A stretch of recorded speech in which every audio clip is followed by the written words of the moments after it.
नमस्कार, मैं हूं संतोष। आप देख रहे हैं वी नेशन लगातार महाराष्ट्र में कैबिनेट मिनिस्टर नवाब मलिक की खबरों को लगातार दिखाते हुए आ रहा है। लगातार कवरेज जारी है वी नेशन का। इस वक्त हम मुंबई के शिवाजी नगर इलाके में मौजूद हैं। नवाब मलिक जो कि कैबिनेट मिनिस्टर थे, उनकी गिरफ्तारी ईडी द्वारा की गई। ईडी द्वारा गिरफ्तारी के बाद आज तीसरा दिन है। तीसरे दिन में हम देख रहे हैं लगातार विरोध प्रदर्शन का दौर चालू है। केंद्र सरकार के खिलाफ विरोध प्रदर्शन चालू है। रोजाना विरोध प्रदर्शन हो रहा है। पूरे महाराष्ट्र में हर इलाके में विरोध प्रदर्शन काफ़ी उग्र तरीके से हो रहा है। यहाँ पर भी विरोध प्रदर्शन हो रहा था। हमारे साथ कुछ लोग खड़े हैं जो कि एनसीपी पार्टी से हैं। नवाब मलिक के समर्थन में यहाँ पर ये लोग आए।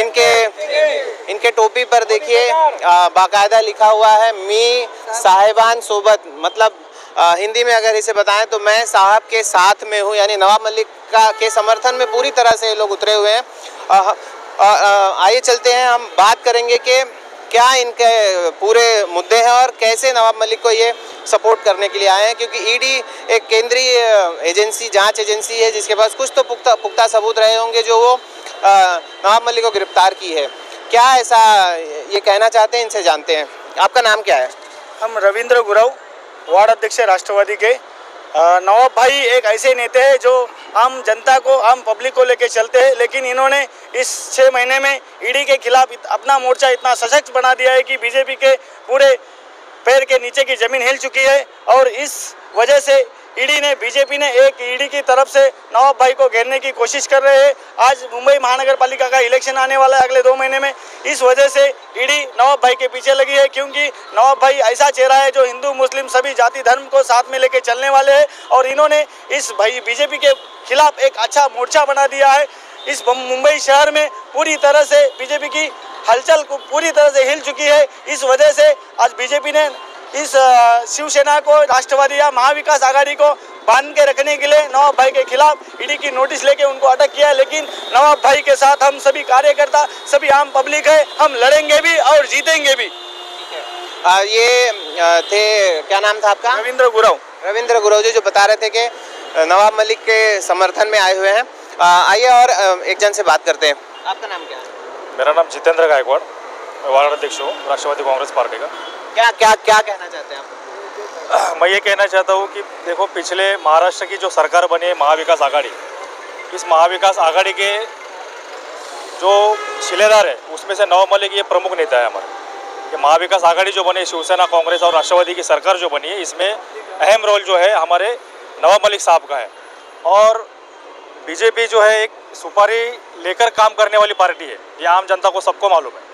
उनका सुपारी लेने वाला जो आदमी है वो एक किरीट सोमैया, और उनको एक काम दिया, केंद्र ने उनको एक काम दिया हुआ है कि ये आघाड़ी सरकार बनाने में जिसका अहम रोल है उनको टारगेट करके ये महाविकास आघाड़ी किस तरीके से हम फोड़ सकते हैं, ये पूरा जो उसका सुपारी जो है ये किरीट सोमैया को दिया गया हुआ है और ये उसी का एक पार्ट है।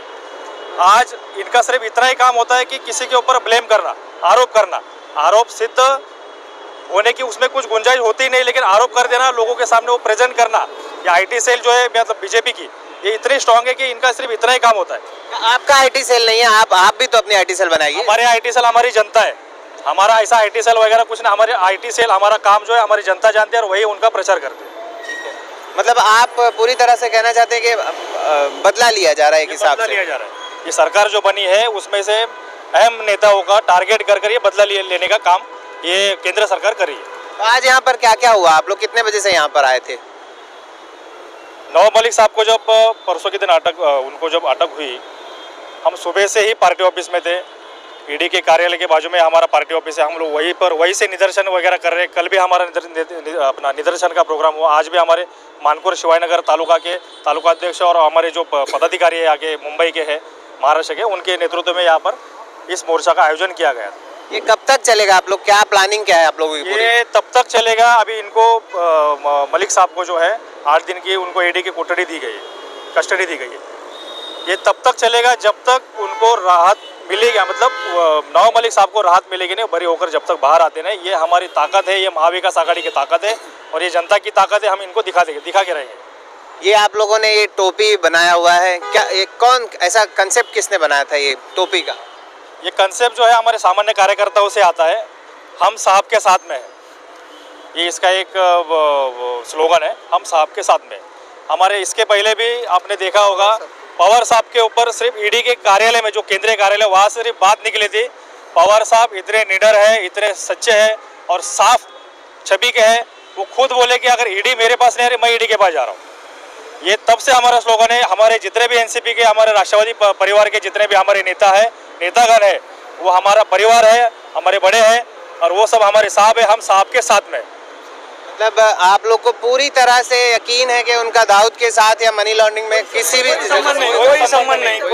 ये टारगेट किया जा रहा है। एक्चुअली वो जो जमीन खरीदा गया वो बोल रहे हैं ना, वो जमीन खरीदी गया ऐसा बोल रहे हैं देवेंद्र फडणवीस, और जो देवेंद्र फडणवीस के स्टेटमेंट के ऊपर ईडी ने वो कार्रवाई की है। जब तुम बोलते हो कि तुम ये ज़मीन खरीदी की है 55 लाख में और इसका बाय कैश दिया है 25 लाख, अगर कैश से पैसा व्यवहार हुआ है तो तुम मनी लॉन्ड्रिंग कैसे हुआ ये साबित कर सकते हो।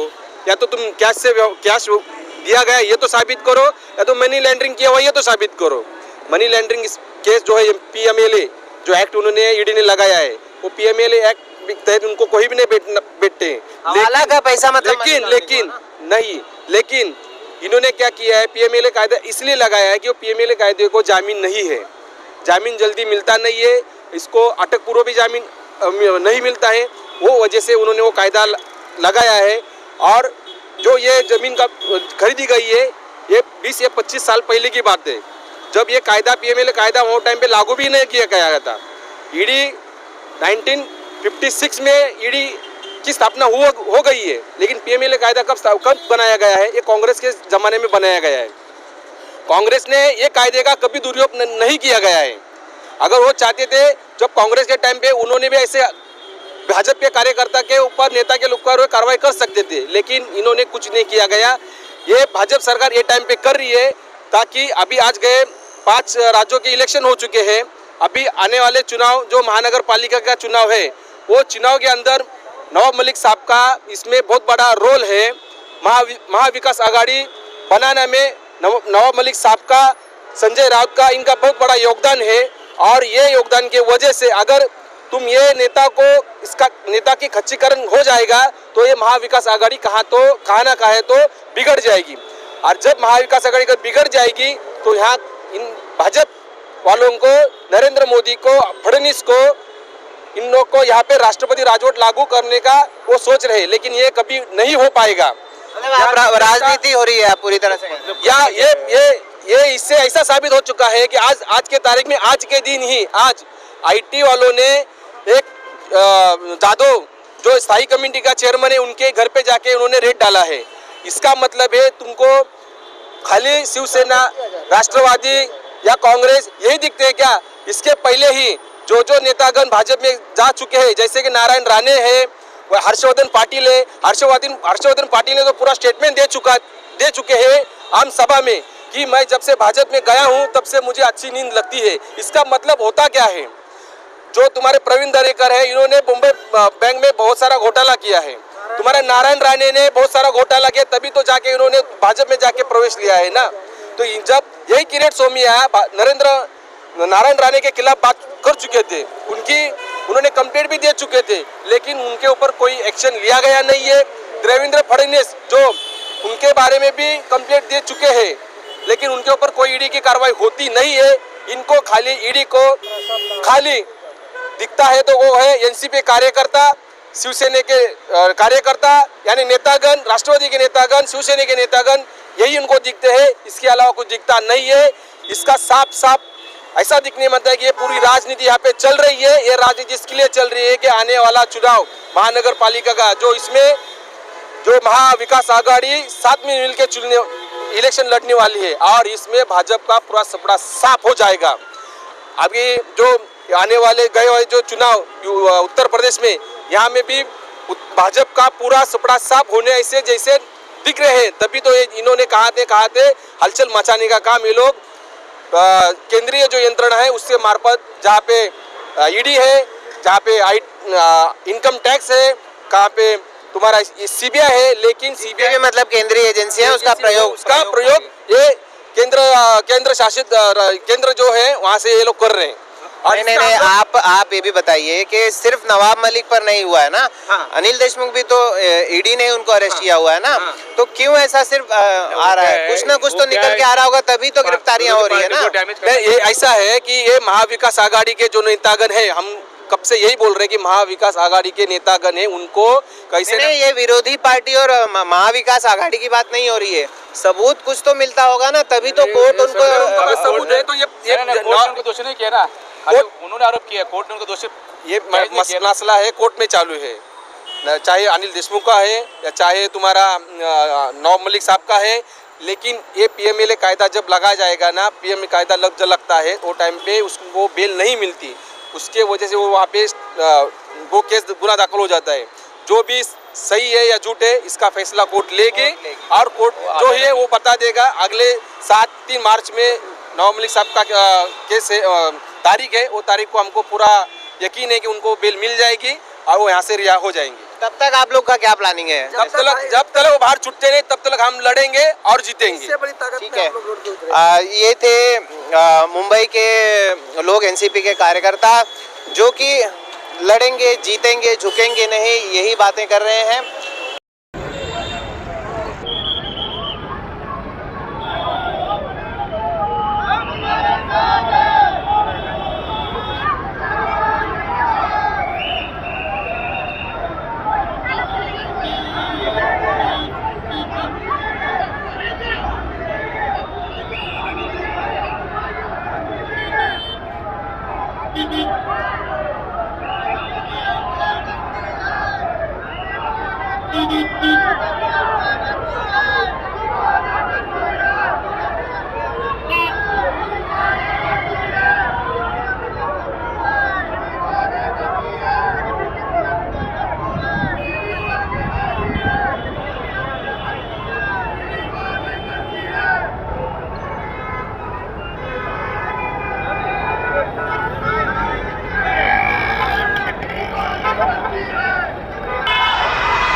जब तक नवाब मलिक बाहर नहीं आ जाते हैं तब तक इसी तरह से विरोध प्रदर्शन इनका चालू रहेगा।